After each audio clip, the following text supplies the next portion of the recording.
मैंने जब जीजू पहली बार घर आए तो उनकी नज़रें मेरे जिस्म पर ऐसे रुकती थीं जैसे कुछ छुपा राज हो। रातें लंबी होती गईं, बातें मीठी होती गईं, स्पर्श भी करीब आते गए। नमस्ते दोस्तों, मेरा नाम नेहा है। मैं 22 साल की हूँ और देखने में ठीक-ठाक ही हूँ। वो क्या कहते हैं ना, थोड़ी-सी गोरी, थोड़ी-सी भरी-भरी, ऐसी कि लोग मुड़कर देखते हैं। मेरी आँखें बड़ी-बड़ी हैं और जब मैं हँसती हूँ तो मेरे होठों पर एक अलग ही चमक आ जाती है, जैसे कोई मीठी सी बात कह रही हूँ।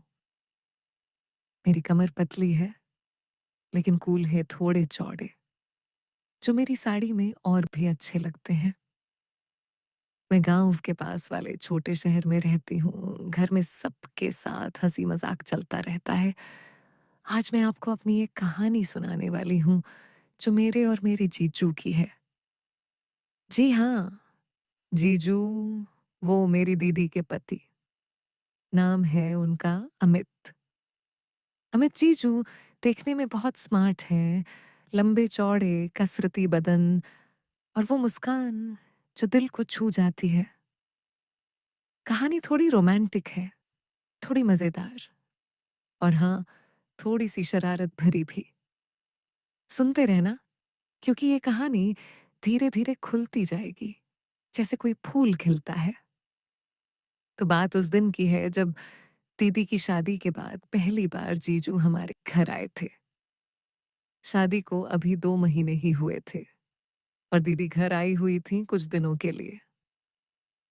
मैं कॉलेज में पढ़ती हूँ, बीए फाइनल ईयर, और घर में माँ, पापा, एक छोटा भाई और अब दीदी जीजू। जीजू आए तो घर में जैसे खुशियों की बरसात हो गई। सब हँस-हँस कर बातें कर रहे थे। शाम को चाय का समय था, मैं किचन में चाय बना रही थी। जीजू बाहर बरामदे में पापा से बातें कर रहे थे।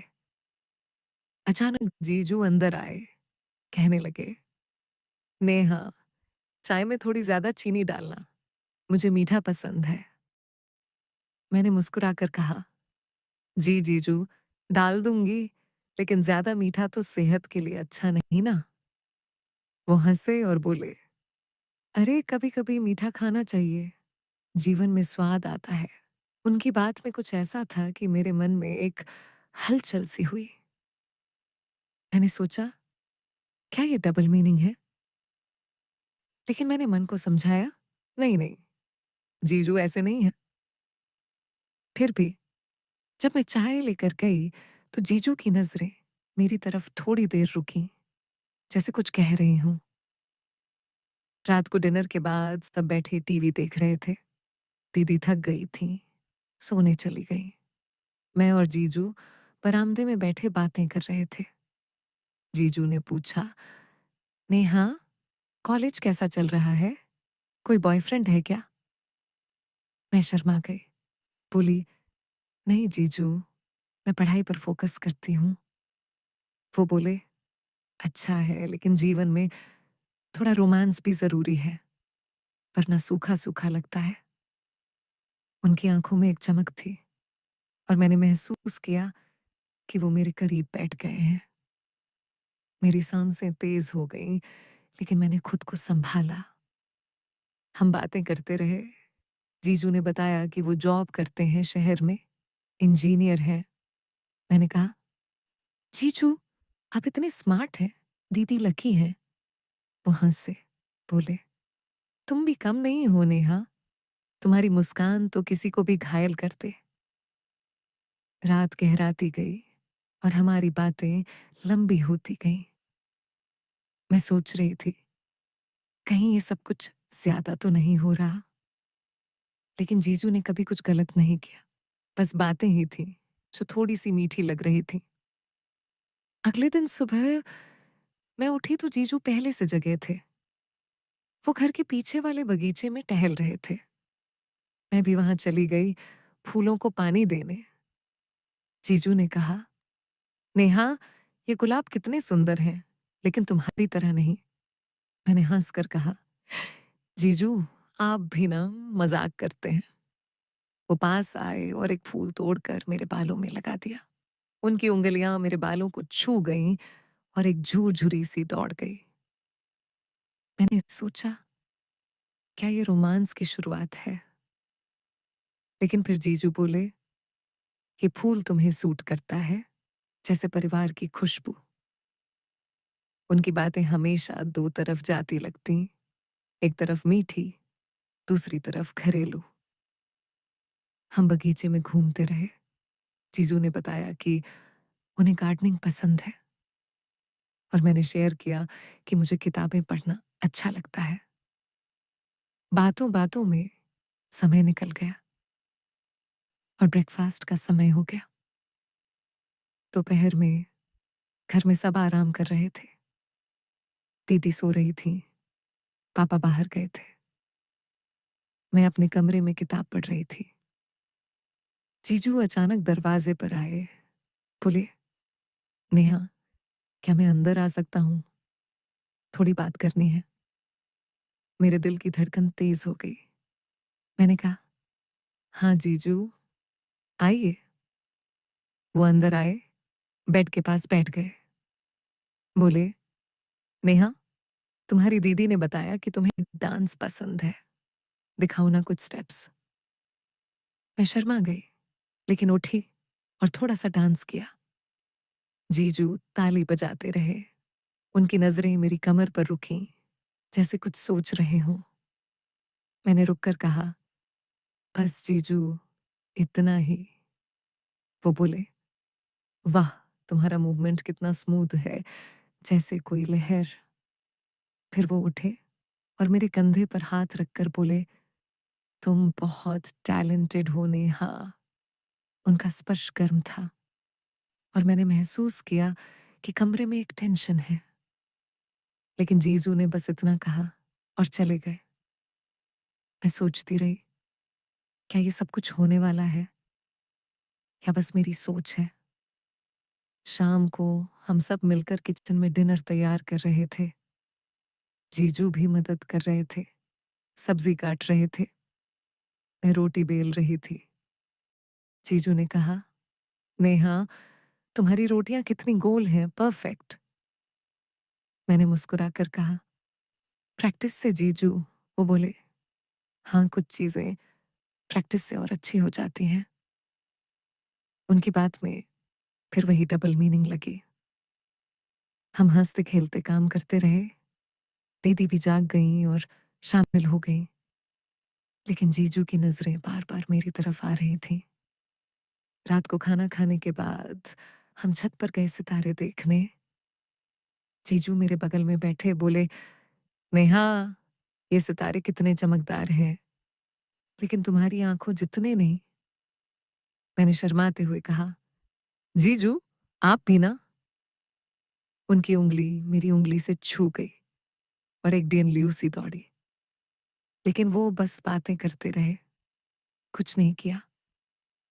रात भर मैं सोचती रही, कहीं जीजू को मेरी तरफ आकर्षण तो नहीं। अगले कुछ दिन ऐसे ही निकले। जीजू रोज कुछ न कुछ कहते जो मीठा लगता, लेकिन कभी सीमा नहीं लांघते। एक दिन मैं कपड़े धो रही थी आंगन में। जीजू आए, बोले, नेहा, मदद करूं? मैंने कहा, नहीं जीजू, मैं कर लूंगी। लेकिन वो जिद करने लगे और एक बाल्टी उठा ली। पानी छलका और मेरी साड़ी गीली हो गई। जीजू ने कहा, ओह, सॉरी नेहा, मैं सुखा दूं? उनकी बात में कुछ ऐसा था कि मैं चौंक गई। लेकिन वो बस हंसे और बोले, मजाक कर रहा हूं, जाओ, बदल लो। मैं कमरे में गई, लेकिन मन में सोच रही थी, क्या ये सब इशारा है? शाम को हम बाजार नहीं गए, बल्कि घर में ही एक गेम खेला। जीजू ने कहा, नेहा, तुम मेरी टीम में हो। हम जीते और जीजू ने मुझे हक किया, लेकिन बस दोस्ताना। उनका बदन मेरे खिलाफ दबा और मैंने महसूस किया कि कुछ हो सकता है, लेकिन नहीं हुआ। धीरे-धीरे दिन बीतते गए। जीजू अब घर के कामों में ज़्यादा मदद करते। एक सुबह मैं योगा कर रही थी कमरे में। जीजू दरवाज़े से झाँक कर बोले, "नेहा, तुम्हारा पोज़ कितना फ्लेक्सिबल है।" मैंने कहा, "जीजू, आप भी ट्राई करो।" वो अंदर आए और ट्राई करने लगे। उनकी शर्ट ऊपर उठ गई और मैंने उनके एब्स देखे। मेरी सांस रुक गई, लेकिन मैंने कुछ नहीं कहा। हम हँसते-हँसते योगा करते रहे, लेकिन कुछ नहीं हुआ। दोपहर में मैं किताब पढ़ रही थी। जीजू आए, बोले, "क्या पढ़ रही हो? कोई रोमांटिक नॉवेल?" मैंने कहा, "हाँ जीजू, लेकिन रियल लाइफ बेहतर है।" वो बोले, "सही कहा, कभी-कभी रियल में ट्राई करना चाहिए।" उनकी आंखों में चमक थी और मैं सोच रही थी, अब क्या होगा? लेकिन वो बस किताब देखकर चले गए। एक शाम घर में सब बाहर थे, सिर्फ मैं और जीजू घर पर। जीजू बोले, "नेहा, आओ फिल्म देखें।" हम सोफे पर बैठे। फिल्म रोमांटिक थी और एक सीन में हीरो हीरोइन को किस करता है। जीजू ने कहा, "कितना पैशनेट है ना?" मैं शर्मा गई। जीजू का हाथ मेरे हाथ के पास आ गया। मैंने सोचा, अब तो कुछ होगा, लेकिन फिल्म खत्म हुई और जीजू बोले, "अच्छी फिल्म थी, परिवार के साथ देखने लायक।" मैं हैरान थी। रात को मैं बेड पर लेटी सोच रही थी। जीजू का कमरा बगल में था। अचानक दरवाजा खुला।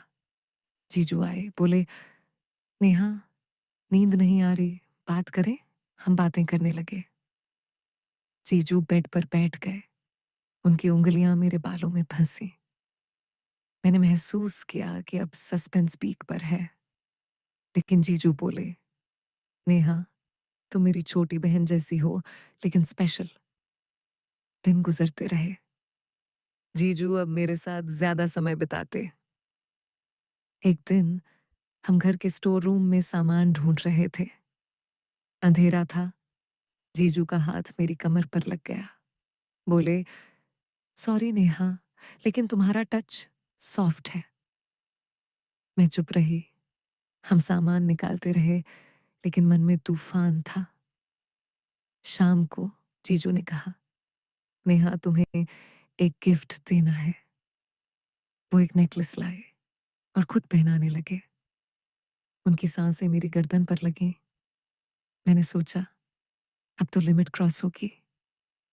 लेकिन वो बोले, "ये दीदी के लिए है, लेकिन तुम पर ट्राई कर रहा हूं।" मैं हंस पड़ी। धीरे धीरे मैं समझने लगी कि जीजू की बातें सिर्फ मजाक है, लेकिन वो इतनी मीठी हैं कि लगता है कुछ ज्यादा है। एक रात हम छत पर थे। जीजू बोले, "नेहा, अगर मैं तुम्हारा जी जाना होता तो शायद।" मैंने पूछा, "तो क्या?" वो बोले, "तो तुम्हें प्रपोज करता।" मेरे दिल की धड़कन रुक गई। लेकिन फिर वो हंसे, "मजाक कर रहा हूं, तुम मेरी साली हो, परिवार।" लेकिन उनकी आंखों में कुछ था। अगले दिन दीदी ने बताया कि जीजू को प्रमोशन मिला है। हम सेलिब्रेट करने लगे। जीजू ने मुझे डांस करने को कहा और हम डांस करते रहे। उनका हाथ मेरी कमर पर था, लेकिन बस डांस का हिस्सा। अब कहानी में ट्विस्ट आता है। एक दिन जीजू ने मुझे अकेले में बुलाया। बोले, "नेहा, मुझे तुमसे कुछ कहना है।" मैं डर गई, सोच रही थी, अब क्या? वो बोले, "मैंने देखा है कि तुम्हें मेरी बातें अजीब लगती हैं, लेकिन सच ये है कि मैं तुम्हें टेस्ट कर रहा था।" मैं चौंक गई। जीजू ने बताया, "तुम्हारी दीदी ने कहा था कि तुम बहुत भोली हो और बाहर की दुनिया में लोग फायदा उठा सकते हैं। इसलिए मैंने जानबूझकर ऐसी बातें की, डबल मीनिंग वाली, ताकि तुम सीखो कि कैसे हैंडल करना है।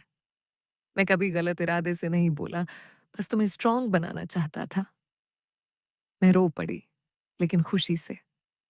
जीजू ने कहा, तुम अब समझदार हो गई हो और मैं तुम्हारा भाई जैसा हूँ।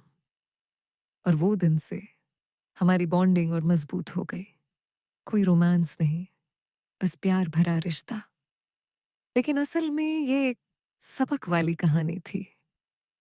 अब जीजू और मैं बेस्ट फ्रेंड्स हैं और दीदी खुश है। जीवन में ऐसे रिश्ते ज़रूरी हैं जो मज़ाक से शुरू होकर सीखते